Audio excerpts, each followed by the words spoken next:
നമുക്കൊരു നിമിഷം ദൈവസന്നിധിയിൽ പ്രാർത്ഥിക്കാം. യേശുവേ, നിന്നോട് ചേർന്ന് പ്രാർത്ഥിക്കുന്ന നിന്റെ പ്രിയപ്പെട്ട മക്കളെയും പ്രത്യേകമായ നിന്റെ കരങ്ങളിൽ ഏൽപ്പിച്ച് അടിയൻ പ്രാർത്ഥിക്കുന്നു.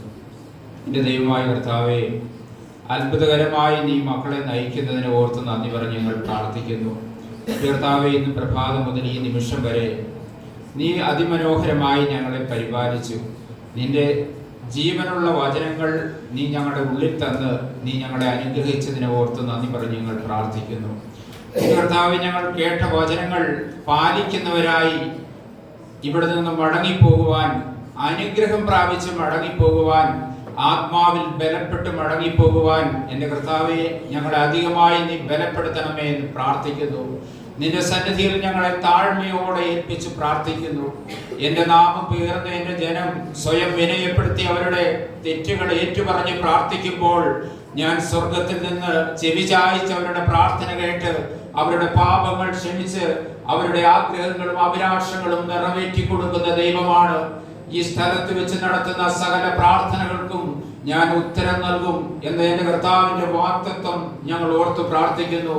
എൻ്റെ ദൈവമായ കർത്താവേ, ഇന്ന് ഞങ്ങൾ നിന്റെ സന്നിധിയിൽ പ്രാർത്ഥിക്കുന്നപ്പാ, ആത്മാവിന്റെ ശക്തിയും ബലവും ഞങ്ങളുടെ ഉള്ളിൽ തന്നെ അനുഗ്രഹിക്കണമേ. സ്വർഗം തുറന്ന സകല ആത്മീയ നന്മകളാലും നിന്റെ പ്രിയപ്പെട്ട മക്കളെ ഓരോരുത്തരെയും നിറയ്ക്കണമേ എന്ന് പ്രാർത്ഥിക്കുന്നു. നിന്റെ ആത്മാവിന്റെ ശക്തിയും ബലവും കൊണ്ട് ഞങ്ങളെ നിറയ്ക്കണമേ, ബലപ്പെടുത്തണമേ. ആത്മാവിന്റെ ഒരു നല്ല നടത്തിപ്പ് ഞങ്ങളുടെ ജീവിതത്തിലൂടെ നീളം തന്നെ അനുഗ്രഹിക്കണമേ. എന്റെ കർത്താവേ, നീ പ്രത്യക്ഷപ്പെടുമ്പോൾ ഞങ്ങൾക്ക് ലഭിക്കുവാനുള്ള വലിയ കൃപയെ ഓർത്ത്, ആ വലിയ കൃപയെ ഓർത്ത് പ്രത്യാശയോടെ ഒരുക്കമുള്ളവരായി ജീവിക്കുവാൻ എന്റെ കർത്താവ് ഞങ്ങളെ അനുഗ്രഹിക്കണമെന്ന് ഞങ്ങൾ യാചനയോടെ നിന്റെ സന്നിധിയിൽ പ്രാർത്ഥിക്കുന്നു. നന്ദി കർത്താവെ, നന്ദിയോടെ സ്തുതിക്കുന്നപ്പാ. അടിയൻ നിന്റെ വചനം പ്രഘോഷിക്കുമ്പോൾ ആത്മാവിന്റെ ഒരു നല്ല നടത്തിപ്പ് തന്നെ അനുഗ്രഹിക്കണമേ. അത് ശ്രവിക്കുന്ന മക്കൾക്ക് അതൊരു അനുഗ്രഹമാകുവാൻ എന്റെ കർത്താവെ നീ ഇടപെടണമേ എന്ന് പ്രാർത്ഥിക്കുന്നു. പരിശുദ്ധാത്മാവിന്റെ ഒരു നല്ല നടത്തിപ്പിനായി ഞങ്ങൾ പ്രാർത്ഥിക്കുന്നു. ഞങ്ങളുടെ പ്രാർത്ഥന കേട്ട് അനുഗ്രഹിക്കുന്ന അവിടുത്തെ വലിയ കൃപയെ ഓർത്ത് നന്ദി പറഞ്ഞ് ഞങ്ങൾ പ്രാർത്ഥിക്കുന്നു. യേശുവിൻ നാമത്തിൽ തന്നെ ആമേൻ. Price the Lord. ദൈവസന്നിധിയിൽ ഇരിക്കാനുണ്ട്. പ്രിയരെ, ഇന്ന് ദേവദാസന്മാരിലൂടെ നമ്മൾ ഏറെ കാര്യങ്ങൾ ശ്രവിക്കുകയുണ്ടായി. കർത്താവിൻ്റെ വചനം നമ്മുടെ ഹൃദയത്തെ സ്പർശിക്കുന്ന ഒത്തിരി വചനങ്ങളെല്ലാം നമുക്ക് ശ്രവിക്കുവാനും അത് ഗ്രഹിക്കുവാനും ഒക്കെ ദൈവം കൃപ തന്ന് നമ്മുടെ കർത്താവിൻ്റെ സന്നിധിയിൽ ഇരുത്തിയിരിക്കുകയാണ്. ഇന്ന് ലോകർ ഗുഡ് ഫ്രൈഡേ ആഘോഷിക്കുന്ന അല്ലെങ്കിൽ ആചരിക്കുന്ന ഒരു പശ്ചാത്തലത്തിലാണ് നമ്മൾ ഇന്നിവിടെ ഒരു കൂട്ടായ്മ കൂടുന്നത്. നമ്മൾ ഈ കൂട്ടായ്മ കൂടി ദൈവത്തിൻ്റെ ജീവനുള്ള വചനം അത് നമ്മൾ ശ്രവിക്കുകയും കർത്താവിനെ ആരാധിക്കുകയും ചെയ്യുകയാണ്. കർത്താവ് പറഞ്ഞു, നിങ്ങൾ എന്നെ ആരാധിക്കുമ്പോൾ ഞാൻ നിങ്ങളെ അനുഗ്രഹിക്കാം. ഹല്ലേലൂയ. നിങ്ങൾ എവിടെയെല്ലാം എന്റെ നാമത്തിൽ 2-3 പേർ ഒന്ന് ചേരുന്നവരുടെ മധ്യേ ഞാനുണ്ട്. അങ്ങനെ നിങ്ങൾ എവിടെയെല്ലാം കൂടി ആരാധിക്കുന്നുവോ അവിടെയെല്ലാം ഞാൻ നിങ്ങളെ അനുഗ്രഹിക്കും. നമ്മൾ കർത്താവിനെ ആരാധിക്കുമ്പോൾ നമ്മുടെ രോഗങ്ങൾ അവൻ എടുത്തു മാറ്റും, നമ്മുടെ ശാപങ്ങൾ അവൻ എടുത്തു മാറ്റും. നമ്മുടെ ആവശ്യങ്ങളിലേക്ക് അവൻ ഇറങ്ങി വന്ന് നീ നിனைക്കുന്നതിനേക്കാൾ അപ്പുറമായി അതിലൊരു ഇടപെടുന്ന ഒരു ദൈവം നമ്മുടെ തിരുവചനത്തിലൂടെ നമ്മളോട് സംസാരിക്കും. ഹല്ലേലൂയ. റോമാലേഖനം 8-ാം അധ്യായം അതിന്റെ 1-ാമത്തെ തിരുവചനം. അതുകൊണ്ട് ഇപ്പോൾ ക്രിസ്തുയേശുവിലുള്ളവർക്ക് ഒരു ശിക്ഷാവിധിയുമില്ല. Praise the lord. ഹല്ലേലൂയ. നമ്മളെല്ലാം ഇപ്പോൾ ക്രിസ്തുയേശുവിലുള്ളവരാണ്. അങ്ങനെ ക്രിസ്തുയേശുവിലുള്ളവർ ആണ് എന്ന് ബോധ്യമുള്ളവർക്ക് കരങ്ങൾ ഉയർത്തി ഒരു ഹല്ലേലൂയ പറയാം. ഹല്ലേലൂയ. എല്ലാവരും ക്രിസ്തുയേശുവിലുള്ളവരാണ്. എല്ലാവർക്കും നല്ല ബോധ്യമുണ്ട്. അപ്പോൾ ക്രിസ്തുയേശുവിലുള്ളവർ എങ്ങനെ ആയിരിക്കണം എന്ന ഒത്തിരി കാര്യങ്ങൾ നമ്മൾ ഇന്ന് പ്രഭാതം മുതൽ ഈ നിമിഷം വരെ കേട്ടു. അപ്പോൾ എന്തെല്ലാം അനുഗ്രഹങ്ങളാണ് ദൈവം നമുക്കായി ഒരുക്കി വെച്ചിരിക്കുന്നത്, കരുതി വെച്ചിരിക്കുന്നത്. പ്രതികൂലങ്ങളെ നേരിടുവാൻ നമുക്ക് എന്തെല്ലാം സാധ്യതകളാണ് വചനപ്രകാരം ജീവിക്കുന്ന ഒരു മനുഷ്യന് വേണ്ടി അവൻ ഒരുക്കി വെച്ചിരിക്കുന്നത്. ജീവിക്കുന്ന ദൈവത്തെ ആരാധിക്കുന്ന മക്കൾക്കൊന്നിനും കുറവില്ലാതെ പരിപാലിക്കുവാൻ പ്രതിജ്ഞാബദ്ധനാണ് അവൻ. വാഗ്ദത്തങ്ങളിൽ വിശ്വസ്തനാണ് അവൻ, വാക്കുമാറാത്തവനാണ്. ഹല്ലേലൂയ. എന്റെ അടുക്കൽ വരുന്നവനെ ഞാൻ ഒരു നാളും തള്ളിക്കളയില്ല. യോഹന്നാൻ ശേഷം 6-ാം അധ്യായം 37 തിരുവചനം, അവന്റെ അടുക്കൽ നമ്മൾ ഇപ്പോൾ വന്നിരിക്കുകയാണ്. എന്റെ പിതാവിനാൽ ആകർഷിക്കപ്പെടാതെ ആർക്കും എന്റെ സന്നിധിയിലേക്ക് കടന്നു വരാൻ കഴിയില്ല. നമ്മൾ ഒത്തിരി ആഗ്രഹിച്ചതുകൊണ്ട് മാത്രം കർത്താവിന്റെ സന്നിധിയിൽ കടന്നു വരണമെന്നില്ല. നമ്മൾ ഒത്തിരി ആഗ്രഹിച്ചതുകൊണ്ട് മാത്രം നമുക്ക് നിത്യരക്ഷ കടന്നു വരണമെന്നില്ല. എന്നാൽ അതിനെല്ലാമുള്ള എല്ലാ വഴികളും കർത്താവ് നമ്മുടെ തിരുവചനത്തിലൂടെ നമ്മെ ബോധ്യപ്പെടുത്തുകയാണ്. നമ്മളിപ്പോ റോമാലേഖനം 8-ാം അധ്യായം അതിന്റെ 1-ാമത്തെ തിരുവചനം, അതുകൊണ്ട് ഇപ്പോൾ ക്രിസ്തുയേശുവിലുള്ളവർക്ക് ഒരു ശിക്ഷാവിധിയുമില്ല. നമ്മളിപ്പോൾ ക്രിസ്തുയേശുവിലാണ് എന്ന് നമുക്ക് നല്ല ബോധ്യമുണ്ട്. ഒരുവൻ ക്രിസ്തുവിലായാൽ അവൻ ഒരു പുതിയ സൃഷ്ടിയാകും. പഴയതെല്ലാം കടന്നു പോകും. പഴയ ചിന്തകളും അവന്റെ ഭാവങ്ങളും മനോഭാവങ്ങളും എല്ലാം മാറും. ദൈവത്തിന്റെ ആത്മാവിന്റെ ഒരു നല്ല നടത്തിപ്പ് അവന്റെ ജീവിതത്തിന്റെ എല്ലാ മേഖലകളിലും തന്ന് ദൈവത്തിന്റെ ഒരു നല്ല നടത്തിപ്പുണ്ടാകും, നല്ല നിയന്ത്രണം ഉണ്ടാകും, നല്ലൊരു പരിപാലനം ഉണ്ടാകും. 1 കൊരിന്ത്യർ 3-ാം അധ്യായം അതിന്റെ 16-ാമത്തെ തിരുവചനം, നിങ്ങൾ ദൈവത്തിന്റെ മന്ദിരമെന്നും ദൈവത്തിന്റെ ആത്മാവ് നിങ്ങളിൽ വസിക്കുന്നു എന്നും അറിയുന്നില്ലയോ? Hallelujah, hallelujah. അപ്പോൾ ദൈവത്തിന്റെ ആത്മാവ് നമ്മുടെ ഉള്ളിലുണ്ട്. നമ്മൾ ദൈവത്തിന്റെ മന്ദിരങ്ങളാണ്. ഇപ്പോൾ നിങ്ങൾ ക്രിസ്തുയേശുവിലാണ്. ദൈവത്തിന്റെ ആത്മാവ് നിങ്ങളുടെ ഉള്ളിലുണ്ട്. നിങ്ങൾ ദൈവത്തിന്റെ മന്ദിരങ്ങളാണ്. അപ്പോൾ ദൈവത്തിന്റെ മന്ദിരം എങ്ങനെയാകണം?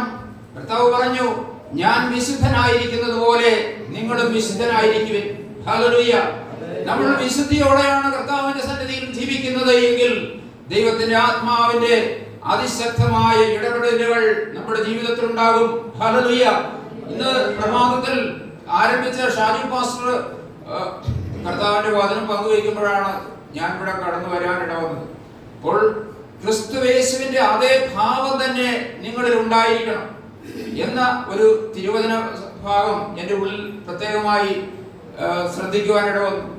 1 പത്രോസ് അതിന്റെ 4-ാം അധ്യായത്തിലും അതുപോലെ ഫിലിപ്പി ലേഖനം 2-ാം അധ്യായത്തിലും ആ തിരുവചനങ്ങളെ എംഫസിസ് ചെയ്ത് പറയുന്ന ആ വചനഭാഗങ്ങൾ നമ്മൾ കേട്ടു.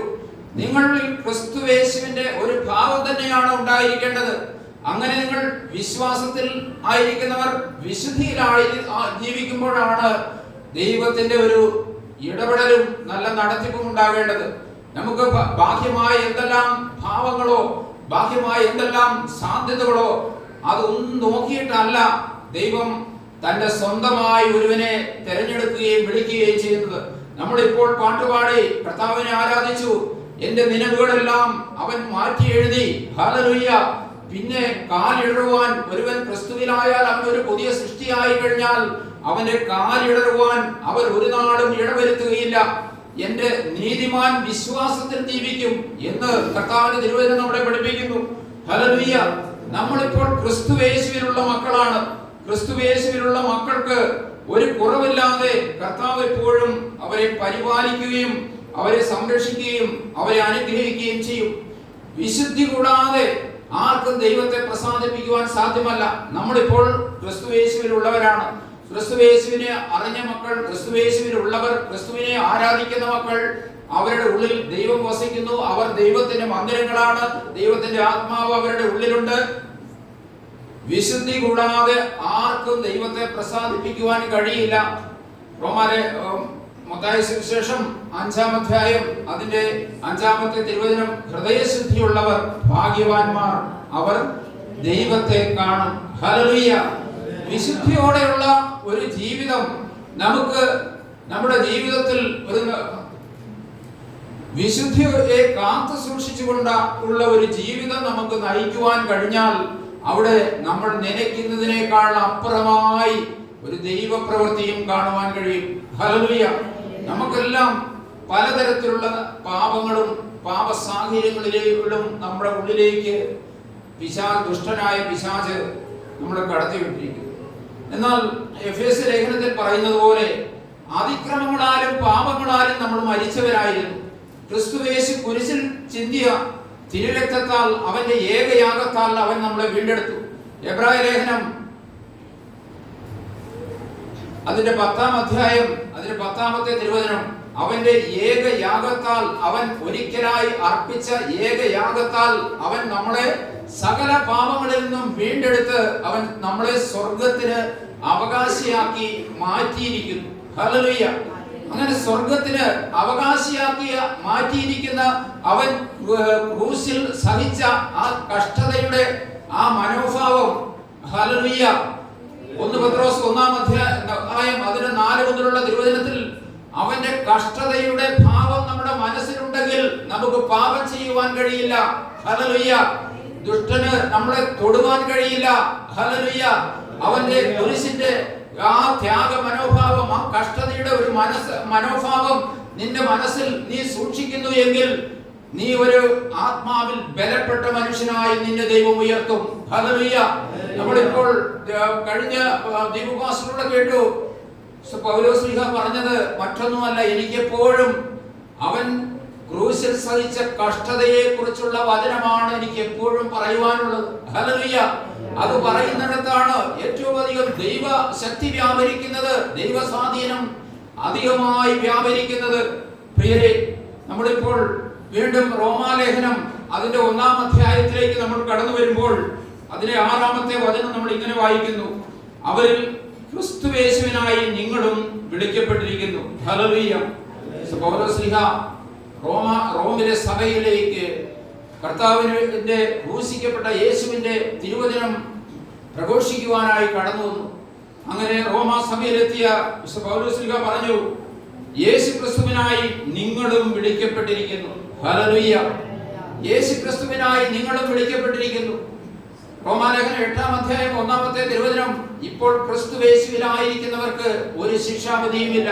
നമ്മൾ ക്രിസ്തുയേശുവിലാണ്. ക്രിസ്തുയേശു നമ്മളെയും വിളിച്ചിരിക്കുകയാണ്. പൗലോസ് റോമാ സഭയോട് പറഞ്ഞതുപോലെ ക്രിസ്തുയേശു നമ്മളെയും വിളിച്ചിരിക്കുകയാണ്. അപ്പോൾ ഇപ്പോൾ ക്രിസ്തുയേശുവിലായിരിക്കുന്ന നിങ്ങൾക്ക് ഒരു ശിക്ഷാവിധിയുമില്ല. ഹല്ലേലൂയ. 1 പത്രോസ് അതിന്റെ 1-ാം അധ്യായം 13 മുതൽ 15 വരെയുള്ള തിരുവചനങ്ങൾ ഒന്ന് വായിക്കാമോ?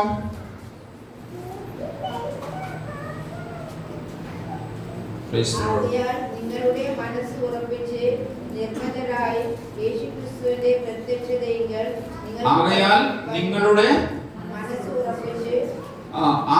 നിങ്ങളുടെ മനസ്സ് ഉറപ്പിച്ച് യേശുക്രിസ്തുവിന്റെ പ്രത്യക്ഷതയിൽ നിങ്ങൾക്ക് ലഭിക്കുവാനുള്ള കൃപയെ ഓർത്ത്, അത്യന്തികമായ കൃപയെ ഓർത്ത് പ്രത്യാശയോടെ നല്ല ഉറപ്പുള്ളവരായി നിങ്ങൾ നിങ്ങളുടെ ജീവിതത്തെ ക്രമീകരിക്കണം. നിങ്ങൾ നല്ല മനസ്സൊരുക്കമുള്ളവരാകണം. നിങ്ങൾ നല്ല ആത്മനിയന്ത്രണം ഉണ്ടാകണം. ക്രിസ്തുവിന്റെ മനസ്സും മനോഭാവവും നിങ്ങളുടെ ഉള്ളിൽ ഉണ്ടാകണം. ഞാൻ വിശുദ്ധനായിരിക്കുന്നത് പോലെ നിങ്ങളും വിശുദ്ധനായിരിക്കണം. ഞാൻ ക്രൂശിലേറ്റ കഷ്ടതയുടെ ഭാവം നിങ്ങളുടെ മനസ്സിലുണ്ടാകണം.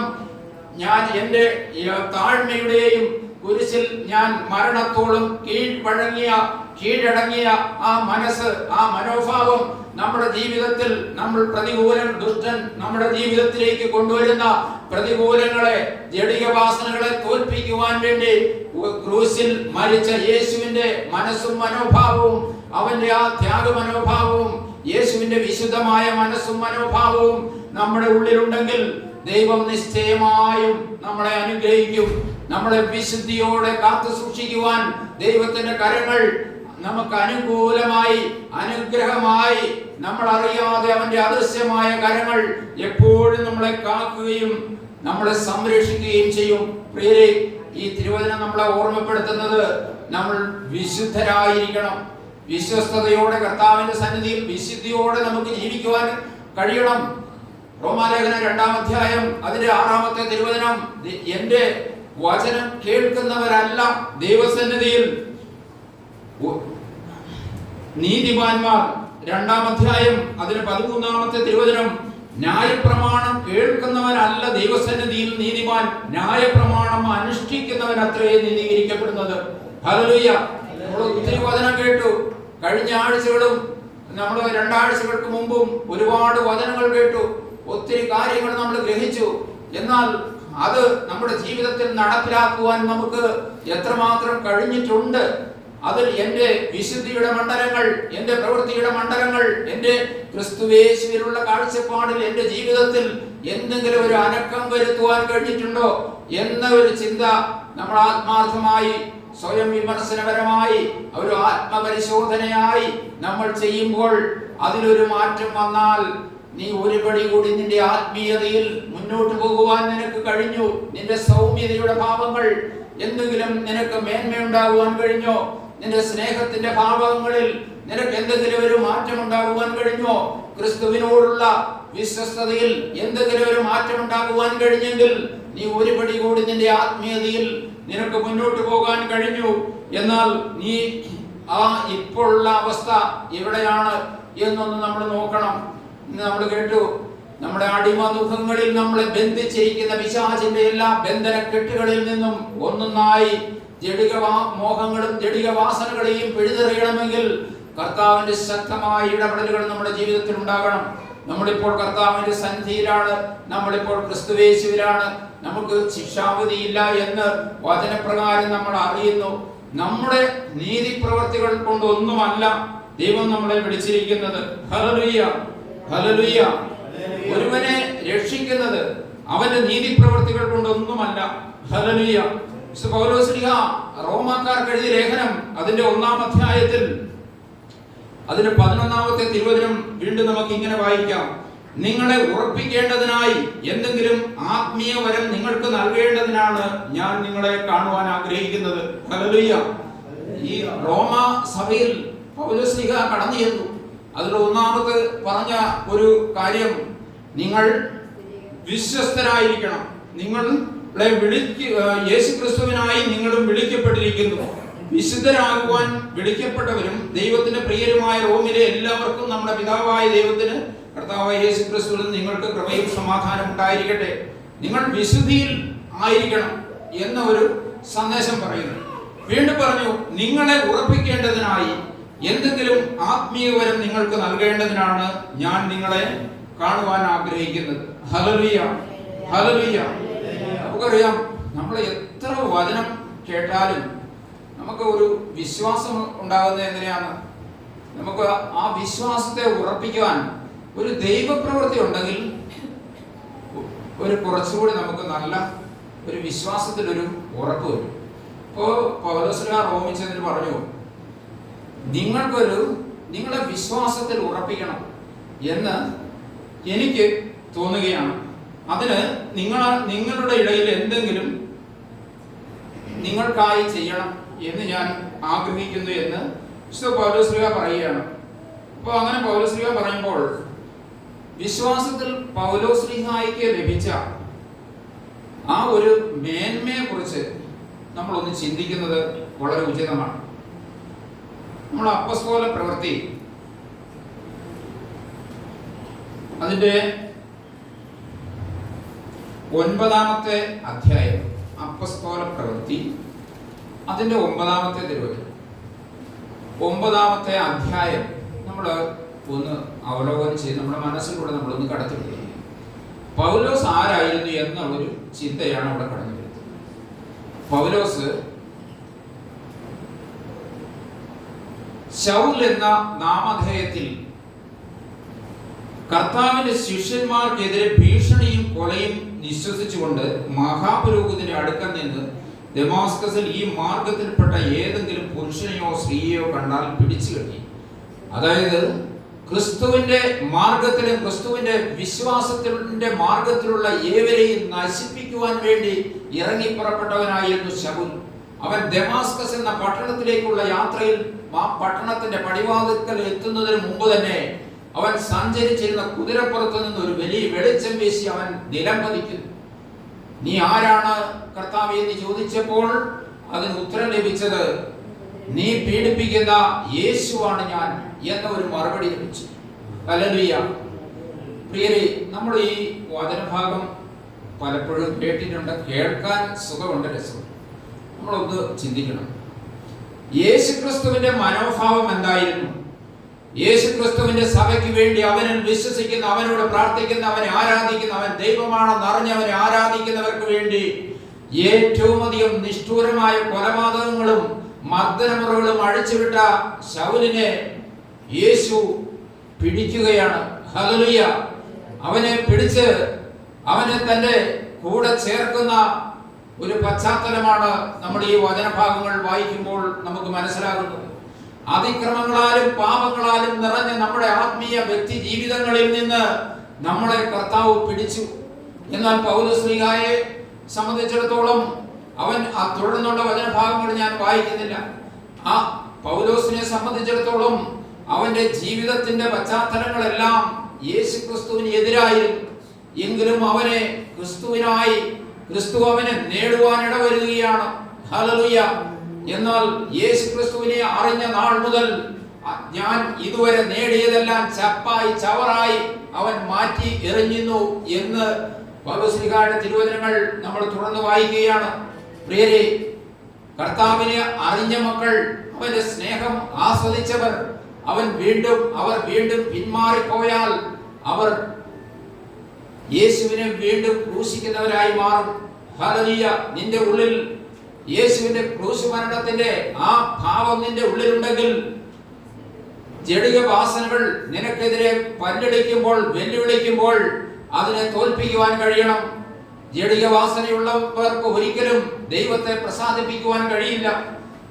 അത് ഏതേത് വഴികളിലൂടെ ജഡിക വാസനകളും ജഡിക മനോഭാവങ്ങളും ഒരു മനുഷ്യന്റെ ഉള്ളിലേക്ക് കടന്നു വരുവാൻ സാധ്യതയുണ്ട് എന്ന് നമ്മൾ ആലോചിക്കുമ്പോൾ അത് എന്തെല്ലാം വഴികളാണ്. ഗലാത്യ ലേഖനം 5-ാം അധ്യായം 19-ാമത്തെ തിരുവചനം 19 വചനങ്ങൾ, വ്യഭിചാര മനോഭാവമുള്ളവർക്ക് ദൈവത്തെ പ്രസാദിപ്പിക്കുവാൻ കഴിയില്ല. ഹല്ലേലൂയ. ആ ദുഷ്ടനായ പിശാച് ഇന്ന് നമുക്കറിയാം, വളരെ ആധുനികമായ മീഡിയ സംവിധാനങ്ങളുണ്ട്. നമ്മുടെ ഫോണിലൂടെ പോലും എത്ര അധികമായ നമ്മുടെ ലോകത്തിന്റെ ഏത് ഭാഗങ്ങളിലുള്ള കാര്യങ്ങളും തത്സമയം നമുക്ക് കാണുവാൻ കഴിയുന്ന ഒരു സംവിധാനങ്ങളുണ്ട്. എന്നാൽ അതിനെ ദുരുപയോഗം ചെയ്താൽ എത്ര ഭീകരമായ നാശത്തിലേക്കും നഷ്ടത്തിലേക്കും തകർച്ചയിലേക്കും കടന്നു പോകുവാൻ ഇടവരും. അങ്ങനെയുള്ളവർക്ക് ദൈവസന്നിധിയിൽ ദൈവത്തെ പ്രസാദിപ്പിക്കുവാൻ കഴിയില്ല. പ്രിയരെ, പല പ്രായത്തിലുള്ള കുഞ്ഞുമക്കൾ മുതൽ പ്രായമായ മുതിർന്നവർ വരെയുള്ള നമ്മുടെ ഈ കൂട്ടായ്മയിൽ ആത്മനിയന്ത്രണത്തോടെ നമ്മുടെ കണ്ണുകളെ നിയന്ത്രിക്കാൻ, നമ്മുടെ ഇന്ദ്രിയങ്ങളെ നിയന്ത്രിക്കാൻ നമുക്ക് കഴിഞ്ഞാൽ പാപത്തിന് നമ്മുടെ ഉള്ളിലേക്ക് കടന്നു വരാൻ കഴിയുകയില്ല. ഹല്ലേലൂയ. അതിന് നല്ല ആത്മനിയന്ത്രണത്തോടെ നമ്മുടെ പഞ്ചേന്ദ്രിയങ്ങളെ നിയന്ത്രിക്കുവാനുള്ള കരുത്തൊരു ദൈവ പൈതലിന് നൽകുന്നത് ക്രിസ്തുയേശുവിന്റെ ഭാവം അവന്റെ ഉള്ളിലുണ്ടെങ്കിലാണ്. ദൈവത്തിന്റെ ആത്മാവിന്റെ ഒരു നല്ല നടത്തിപ്പ്, ഒരു നല്ല നിയന്ത്രണം അവന്റെ ഉള്ളിലുണ്ടെങ്കിലാണ്. നമ്മൾ ദൈവസന്നിധിയിൽ താഴ്മയോടെ പ്രാർത്ഥിക്കുമ്പോൾ ആത്മാവിന്റെ ഒരു നല്ല നടത്തിപ്പ് തന്ന് ദൈവം നമ്മളെ അനുഗ്രഹിക്കും. നമ്മളിവിടെ ചിന്തിച്ചു വന്ന തിരുവചന പ്രകാരം പൗലോസ് അതിക്രമങ്ങൾ നിറഞ്ഞ ഒരു മനുഷ്യനായിട്ടാണ് ഇവിടെ ജീവിച്ചത്. എന്നാൽ അവനെ ക്രിസ്തു അവന്റെ എല്ലാ അവസ്ഥകൾക്കും ഒരു മാറ്റം വരുത്തി എന്ന് നമ്മൾ കാണുന്നു. ഹല്ലേലൂയ. അവന്റെ കൃപയാലാണ് അവൻ വീണ്ടെടുത്തത്, ശൗലിനെ പൗലോസാക്കി മാറ്റുന്നത് എന്ന് കാണുന്നു. നമ്മളെ ഓരോരുത്തരെയും ദൈവം തന്റെ കൃപയാൽ വിശ്വാസ മുഖാന്തരം വീണ്ടെടുത്ത മക്കളാണ്. ഹല്ലേലൂയ. കൃപയാലല്ലോ വിശ്വാസ മുഖാന്തരം നിങ്ങൾ രക്ഷിക്കപ്പെട്ടിരിക്കുന്നത്. അത് നിങ്ങളുടെ നന്മ പ്രവൃത്തി അല്ല, മേന്മ പ്രവൃത്തി ഒന്നുമല്ല. ദൈവം അത് ദാനമായി നമുക്ക് തന്നതാണ്. ഹല്ലേലൂയ. നമ്മുടെ വിശ്വാസം പോലും ദൈവം നമുക്ക് ദാനമായി തന്നതാണ്. അറിഞ്ഞ ദൈവവചന സത്യങ്ങളെ മുറുകെ പിടിച്ചുകൊണ്ട് തിരുവചനത്തിന്റെ മാധുര്യം ആസ്വദിച്ചുകൊണ്ട് ജീവിക്കുവാൻ, അതിനധികമായി ആത്മാവിൽ ബലപ്പെടുവാനും ശക്തിപ്പെടുവാനും ദൈവം നമ്മളെ അധികമായി സഹായിക്കട്ടെ, അനുഗ്രഹിക്കട്ടെ എന്ന് നമുക്ക് പ്രാർത്ഥിക്കാം. പ്രിയരെ, ഇവിടെ റോമാലേഖനം 1-ാം അധ്യായത്തിൽ നമ്മൾ ചിന്തിച്ച തിരുവചനം, നിങ്ങളെ ഉറപ്പിക്കേണ്ടതിനായി എന്തെങ്കിലും ആത്മീയവരം നിങ്ങൾക്ക് നൽകേണ്ടതിനാണ് ഞാൻ നിങ്ങളെ കാണുവാൻ ആഗ്രഹിക്കുന്നത് എന്ന് പറഞ്ഞു. ഇവിടെ നമ്മൾ ഓർക്കണം, ഇത് പ്രഘോഷിച്ച പൗലോസ് റോമിൽ AD 57 റോമിൽ പോയി കർത്താവിന് വേണ്ടി വേല ചെയ്യുവാൻ വേണ്ടി നിയുക്തനായ പൗലോസ്, ആ പൗലോസിന് ദമാസ്കസിന്റെ പടിവാതിൽക്കൽ വെച്ച് കർത്താവ് അവനെ ഒരു രൂപാന്തരം കൊടുക്കുവാനുള്ള ഒരു സാഹചര്യങ്ങൾ ഒരുക്കിയെന്ന് നമ്മൾ കാണുന്നു. അതേ ഡമാസ്കസിൽ ചെന്ന് ക്രൂശിക്കപ്പെട്ട യേശുവിനെ പ്രസംഗിക്കുവാൻ വേണ്ടി നിയോഗിക്കപ്പെട്ടു. അവൻ ആത്മാവിൽ നാൾക്കുനാൾ ബലപ്പെട്ട് വളരുവാൻ ഇടവന്നു. അവന്റെ മുൻകാലങ്ങളിൽ അവൻ കൈവരിച്ച ആ നേട്ടങ്ങളെല്ലാം തന്നെ അവൻ ചപ്പായി ചവറായി എണ്ണിക്കൊണ്ട് ക്രിസ്തുവിനെ അറിഞ്ഞ നാൾ മുതൽ യേശുവിന് വേണ്ടി തന്റെ ജീവൻ അർപ്പിച്ച് അവൻ എല്ലാ പാപത്തിൽ നിന്നും ശാപത്തിൽ നിന്നും ബന്ധനത്തിൽ നിന്നും മോചനം നേടി ഒരു പുതിയ സൃഷ്ടിയായി, പുതിയ ഒരു മനുഷ്യനായി അവന്റെ ജീവിതകാലങ്ങൾ അത്രയും പിന്നീട് കടന്നു പോവുകയാണ്. നമ്മൾ നോക്കൂ, അപ്പോസ്തല പ്രവൃത്തി അതിന്റെ 19-ാം അധ്യായത്തിലേക്ക് നമ്മൾ വീണ്ടും ഒന്നുകൂടി കടന്നു വരുമ്പോൾ, അപ്പോസ്തല പ്രവൃത്തി 19-ാം അധ്യായത്തിൽ പൗലോസ് എഫേസ്യ സഭയിൽ പോയി കർത്താവിന്റെ തിരുവചനം പ്രഘോഷിക്കുന്നു. അവൻ അവരോട്, നിങ്ങൾ വിശ്വസിച്ച ശേഷം പരിശുദ്ധാത്മാവിനെ പ്രാപിച്ചുവോ എന്ന് എഫേസ്യ സഭയിലെ പൗലോസിന്റെ വചന പ്രഘോഷണത്തിനിടയിൽ ചോദിക്കുകയാണ്. എന്ന് ചോദിച്ചതിന്, പരിശുദ്ധാത്മാവ് ഉണ്ടെന്ന് പോലും ഞങ്ങൾ കേട്ടിട്ടില്ല എന്ന് അവർ പറഞ്ഞു. എങ്കിൽ നിങ്ങൾ സ്വീകരിച്ച സ്നാനം ഏതായിരുന്നു എന്ന് അവൻ അവരോട് ചോദിച്ചതിന്, യോഹന്നാന്റെ സ്നാനം എന്ന് അവർ പറഞ്ഞു. അതിന് പൗലോസ്, യോഹന്നാൻ മാനസാന്തര സ്നാനമത്രേ കഴിപ്പിച്ചത്. തന്റെ പിന്നാലെ വരുന്നവനായ യേശുവിൽ വിശ്വസിക്കണമെന്ന് അവൻ ജനത്തോട് പറഞ്ഞു. അത് കേട്ടപ്പോൾ അവർ കർത്താവായ യേശുവിന്റെ നാമത്തിൽ സ്നാനമേറ്റു. പൗലോസ് അവരുടെ മേൽ കൈവച്ചപ്പോൾ പരിശുദ്ധാത്മാവ് അവരുടെ മേൽ വന്നു. അവർ അന്യഭാഷകളിൽ സംസാരിക്കുകയും പ്രവചിക്കുകയും ചെയ്തു. പ്രൈസ് ദി ലോർഡ്, ഹല്ലേലൂയ. പൗലോസ് കൈവച്ചപ്പോൾ അനേകർക്ക് പരിശുദ്ധാത്മാവിനെ ലഭിച്ചു. അവർ അന്യഭാഷകളിൽ സംസാരിക്കുകയും അവർ പ്രവചിക്കുകയും ചെയ്തു എന്ന് തിരുവചനം ഇവിടെ സാക്ഷ്യപ്പെടുത്തുകയാണ്. ഹല്ലേലൂയ. പ്രിയരേ, നമ്മൾ വിശ്വാസത്തിൽ നമ്മളെ ഉറപ്പിക്കേണ്ടതിന് ദൈവവചനത്തിൽ നിന്ന് തന്നെ പൗലോസ്ലീഹായുടെ ആ വചനഭാഗങ്ങൾ നമ്മൾ കേൾക്കുമ്പോൾ അവർ ആ എഫേസ്യ സഭയിൽ ചെന്ന് പരിശുദ്ധാത്മാവിനെ അവർക്ക് പകർന്നു കൊടുക്കുന്ന ആ പശ്ചാത്തലം നമ്മൾ കാണുമ്പോൾ, ആത്മാവിന്റെ അഭിഷേകം പ്രാപിച്ച അഭിഷിക്തർ നമുക്ക് വേണ്ടി പ്രാർത്ഥിക്കുമ്പോഴും ആത്മാവിന്റെ ഒരു പകർച്ച അവർ നമ്മുടെ മേൽ, ദൈവത്തിന്റെ ആത്മാവ് നമ്മുടെ മേലും പകരും, നമ്മളും അനുഗ്രഹിക്കപ്പെടും. ഹല്ലേലൂയ, ഹല്ലേലൂയ, ഹല്ലേലൂയ, ഹല്ലേലൂയ. വീണ്ടും അപ്പോസ്തല പ്രവൃത്തി 19-ാം അധ്യായം അതിന്റെ 11-ാമത്തെ തിരുവചനം, ദൈവം പൗലോസ് മുഖാന്തരം അസാധാരണമായ അത്ഭുത പ്രവൃത്തികൾ ചെയ്തു. അവന്റെ ശരീരത്തിൽ നിന്ന് തുവാലയും ഉത്തിരിയും രോഗികളുടെ മേൽ കൊണ്ടുവന്നിട്ടപ്പോൾ വ്യാധികൾ അവരെ വിട്ടുമാറുകയും ദുരാത്മാക്കൾ പുറത്തു പോവുകയും ചെയ്തു. ഹല്ലേലൂയ. നോക്കൂ, എത്ര അധികമായി ദൈവാത്മാവിന്റെ ഒരു ശക്തമായ പ്രവർത്തനം പൗലോസിലൂടെ എഫേസ്യ സഭയിൽ നടന്നു എന്ന് നമ്മൾ കാണുകയാണ്. ഹല്ലേലൂയ. യേശുക്രിസ്തുവിനെ അറിഞ്ഞ നാൾ മുതൽ അവനു വേണ്ടി മാത്രം തന്റെ ജീവിതത്തെ മാറ്റിവെക്കുന്ന, അവന്റെ കഷ്ടാനുഭവങ്ങളുടെ ഭാവം മാത്രം മനസ്സിൽ പേറിക്കൊണ്ട് ഒരു വിട്ടുവീഴ്ചയുമില്ലാതെ ജഡവാസനകൾക്കും ജഡ സ്വഭാവങ്ങൾക്കും എന്നേക്കുമായി അവയെല്ലാം നിഗ്രഹിക്കുന്ന ഒരു മനസ്സും മനോഭാവവുമായിട്ടാണ് പൗലോസ് തന്റെ ജീവിതത്തെ ക്രമീകരിച്ചത്. അത് ദൈവവും ഏറ്റവും അധികമായി നമുക്കറിയാം. യേശുക്രിസ്തുവിന്റെ ഒപ്പം നടന്ന പത്രോസും യോഹന്നാനും അതുപോലെ മറ്റു ശിഷ്യന്മാരും എല്ലാം അനുഗ്രഹിക്കപ്പെട്ടവരായിരുന്നു. മറുരൂപ മലയിലേക്ക് യേശു കൂട്ടിക്കൊണ്ടുപോയ പത്രോസും യോഹന്നാനും യാക്കോബും അവിടെ വെച്ച് രൂപാന്തരപ്പെട്ട യേശുവിനെയും മോശയെയും ഏലിയാവിനെയും എല്ലാം കാണുവാനും ദൈവശബ്ദം കേൾക്കുവാനും ഒക്കെ ഇടവന്ന മറ്റ് ശ്രേഷ്ഠരായ അപ്പോസ്തലന്മാരുണ്ടായിരുന്നു. എന്നാൽ അവരെക്കാൾ ഒന്നുകൂടി അധികമായി ദൈവം പൗലോസ്ലീഹായിലൂടെ പ്രവർത്തിച്ചു എന്ന് നമ്മൾ കാണുകയാണ്. Hallelujah, hallelujah. അവന്റെ പശ്ചാത്തലം നോക്കുമ്പോൾ പൗലോസ് ഏറ്റവും അധികം സഭയ്ക്ക് വേണ്ടിയും യേശുവിന് എതിരായി പ്രവർത്തിച്ചവനായിരുന്നു. എതിരായി പ്രവർത്തിച്ചവനെ പോലും കർത്താവ് തന്റെ കൃപയാൽ വീണ്ടെടുക്കുവാൻ ഇടവന്നു.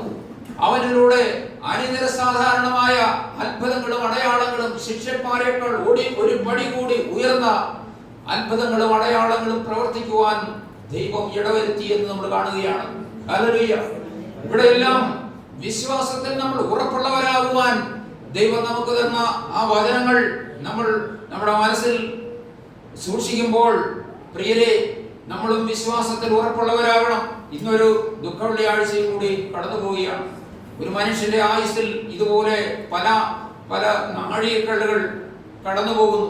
അവന്റെ ഒരു മനുഷ്യന്റെ പ്രധാനപ്പെട്ട സംഭവങ്ങളാണ് അവന്റെ ഈ ഭൂമിയിലേക്ക് അവൻ പിറന്നു വീണ നാടെല്ലാം നമ്മൾ ഓർമ്മിച്ച് പോകാറുണ്ട്. നമ്മുടെ ഭവനത്തിലൊക്കെ ആണെങ്കിൽ ഒരു സന്തോഷത്തോടെ ഒരു മധുരമൊക്കെ ചിലപ്പോൾ പങ്കിട്ട് നമ്മളത് കടന്നു പോകാറുണ്ട്, പ്രാർത്ഥിച്ചൊക്കെ കടന്നു പോകാറുണ്ട്.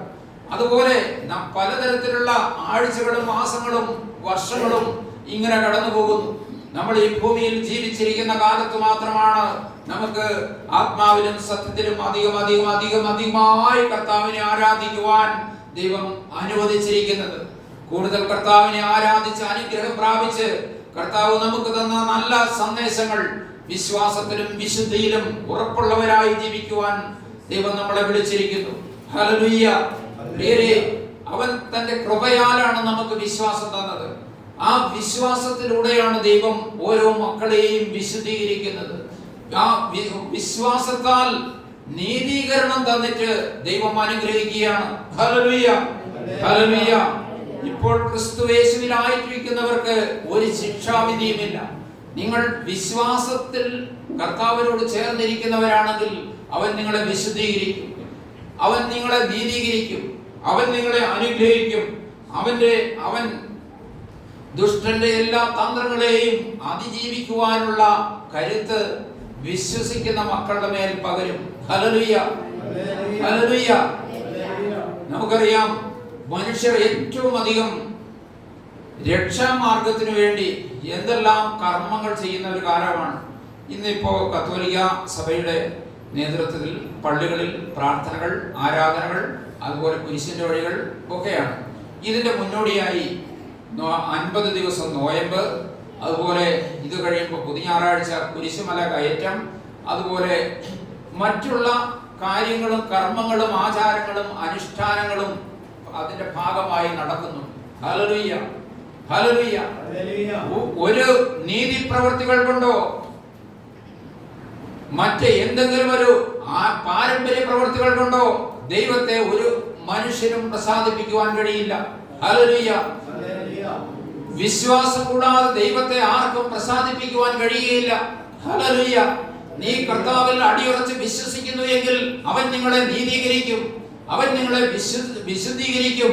അവൻ നിനക്ക് പാപമോചനവും ശാപമോചനവും തന്ന് അവൻ നിങ്ങളെ അനുഗ്രഹിക്കും. അപ്പോസ്തല പ്രവൃത്തി 10-ാം അധ്യായം 43-ാമത്തെ തിരുവചനം. തന്നിൽ വിശ്വസിക്കുന്നവർക്ക് പാപമോചനമുണ്ട്. ഈ ലോകത്തിൽ മറ്റെന്തെല്ലാം കർമ്മങ്ങൾ ചെയ്താലും പാപമോചനം കിട്ടുകയില്ല എന്ന് നാം തിരുവചനത്തെ അടിസ്ഥാനപ്പെടുത്തി തിരുവചന ഭാഗങ്ങളിലൂടെ നമ്മൾ പഠിക്കുന്ന ഒരു മനുഷ്യനെ സംബന്ധിച്ചിടത്തോളം മനസ്സിലാകും, ക്രിസ്തുയേശുവിലുള്ള വിശ്വാസം മാത്രമാണ് ഒരുവന് പാപമോചനവും രക്ഷാമാർഗവും നീതീകരണവും വിശുദ്ധീകരണവും നൽകുന്നത് എന്ന് തിരുവചന റോമാലേഖനത്തിലുടനീളം അടിവരയിട്ട് പറയുന്നപ്പോൾ, പ്രിയമുള്ളവരെ, നമ്മൾ നമ്മുടെ വിശ്വാസത്തെ മുറുകെ പിടിച്ചുകൊണ്ട് കർത്താവ് നമുക്ക് തന്ന നല്ല ദാനങ്ങളെ ഉയർത്തിപ്പിടിച്ചുകൊണ്ട് ആത്മാവിൽ നിറഞ്ഞ അവനോട് ചേർന്ന് അവന്റെ മനസ്സും മനോഭാവവും നമ്മുടെ ഉള്ളിൽ ഏന്തിക്കൊണ്ട് നമുക്ക് വിശുദ്ധിയോടെ പ്രാർത്ഥിച്ച് ആത്മാവിൽ നിറഞ്ഞവനെ ആരാധിച്ച് അനുഗ്രഹിക്കപ്പെട്ടവരായി മാറുവാൻ ദൈവം നമ്മളെ ഓരോരുത്തരെയും അധികമായി അനുഗ്രഹിക്കട്ടെ എന്ന് നമുക്ക് പ്രാർത്ഥനയോടെ നമുക്ക് കർത്താവിന്റെ സന്നിധിയിൽ ഒരു നിമിഷം എത്തി നിന്ന് നമുക്ക് പ്രാർത്ഥിക്കാം. യേശുവേ, നല്ല ദൈവമേ, നന്ദിയോടെ സ്തുതിക്കുന്നപ്പാ, ഞങ്ങൾ കേട്ട അവിടുത്തെ നീതിയുള്ള ശക്തിയുള്ള തിരുവചനങ്ങളെ ഓർത്ത് നിന്നെ ഞങ്ങൾ മഹത്വപ്പെടുത്തുന്നു. എന്റെ കർത്താവെ, ഞങ്ങൾ ഓരോരുത്തരെയും നീ വിശ്വാസത്തിൽ ഉറപ്പിക്കണമേ എന്ന് പ്രാർത്ഥിക്കുന്നു. എന്റെ കർത്താവെ, അതിലേറെ വിശുദ്ധിയോടെ അറിഞ്ഞ ദൈവവചന സത്യപ്രകാരം വിശുദ്ധിയോടെ ജീവിക്കുവാൻ കൃപ തരണമേ എന്ന് പ്രാർത്ഥിക്കുന്നു. യാതൊരു വിധത്തിലുള്ള ജഡിക വാസനകളും ഞങ്ങളുടെ ഉള്ളിലേക്ക് കടന്നു വരുവാൻ ദൈവത്തിന്റെ ആത്മാവിന്റെ ശക്തി ഞങ്ങളിൽ വ്യാപരിച്ച് എന്റെ കർത്താവ് ഞങ്ങൾ ഓരോരുത്തരെയും ബലപ്പെടുത്തണമേ എന്ന് പ്രാർത്ഥിക്കുന്നു. വിശ്വാസത്തിലും വിശുദ്ധിയിലും എന്റെ കർത്താവ് നിന്റെ സന്നിധിയിൽ ഉറപ്പുള്ളവരായി തീരുവാൻ എന്റെ കർത്താവ് ഞങ്ങളെ അനുഗ്രഹിക്കണമേ. നിന്റെ ജ്ഞാനത്തിലും പരിജ്ഞാനത്തിലും ഞങ്ങളെ അധികമായി ബലപ്പെടുത്തണമെന്ന് പ്രാർത്ഥിക്കുന്നു. നല്ല ദൈവമേ, നദിയോടെ സ്തുതിക്കുന്നപ്പാ, നിന്റെ കരങ്ങളിലേക്ക് ഞങ്ങളെ സമർപ്പിച്ചു പ്രാർത്ഥിക്കുന്നപ്പാ. ഞങ്ങളുടെ ആത്മീയ ജീവിതത്തിന് ഒരു പടി കൂടി ഉയർച്ച തന്ന് എന്റെ കർത്താവ് ഞങ്ങളെ അനുഗ്രഹിക്കുകയും ബലപ്പെടുത്തുകയും ചെയ്യണമേ എന്ന് പ്രാർത്ഥിക്കുന്നു. യേശുവിൻ നാമത്തിൽ തന്നെ ആമേൻ. പാടാം.